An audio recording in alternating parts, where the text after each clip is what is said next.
A recent article in National Review examines the spirituality behind Halloween. It's entitled, "This Halloween, Remember That Souls Make Humans Exceptional."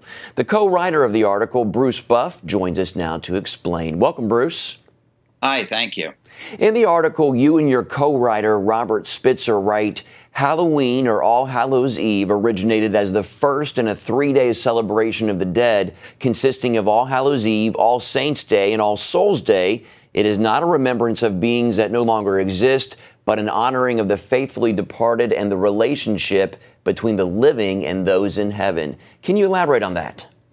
Sure. I mean, the whole idea is that fundamentally, deep down, whether we practice religious beliefs or not, we all have a sense that we're more than just biological robots. And this is a good occasion to examine the reason why that's true, that ultimately the same science that says, we're made from stardust also points to the idea that every moment of our lives, every feeling, thought, perception, sound, hearing is in fact our souls in action.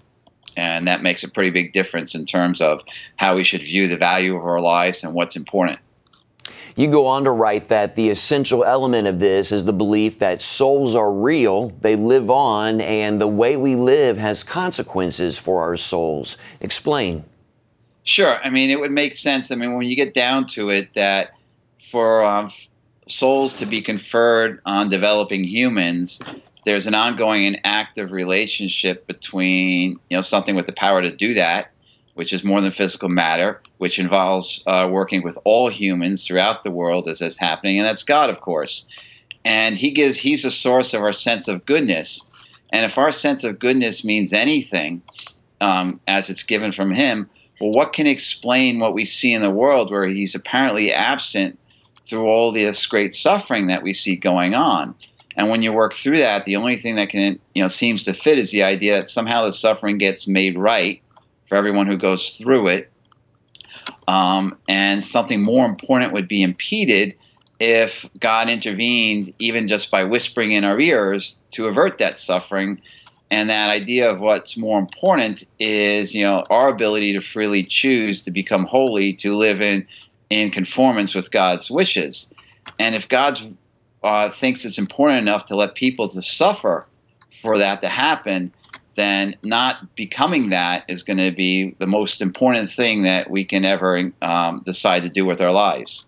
But why Halloween as a day to reflect on this? Many Christians don't celebrate Halloween. It's viewed as Satan's holiday or the devil's holiday. What are your thoughts on that?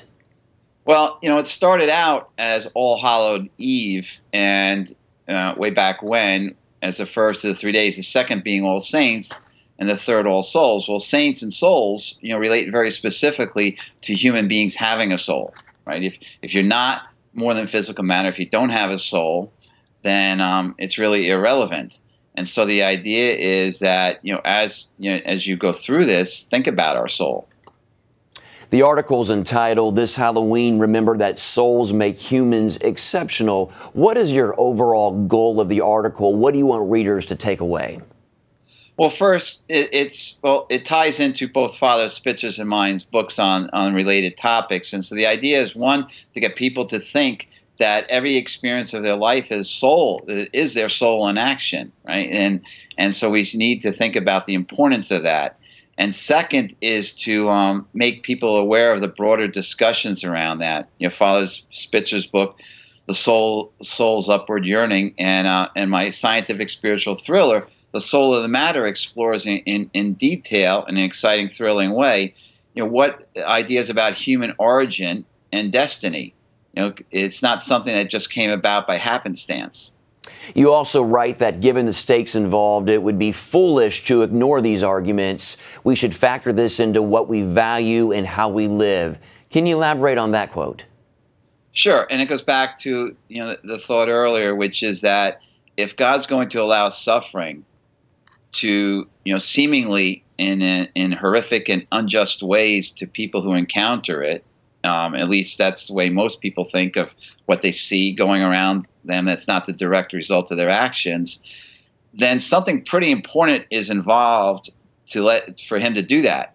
And our lack of awareness of the importance of that, basically, again, to live in conformance with God's will, is going to be critically important, because otherwise it makes a mockery of the idea that, suffering has any meaning. All right. National Review writer Bruce Buff, thanks for your time today, sir. All right. Thank you.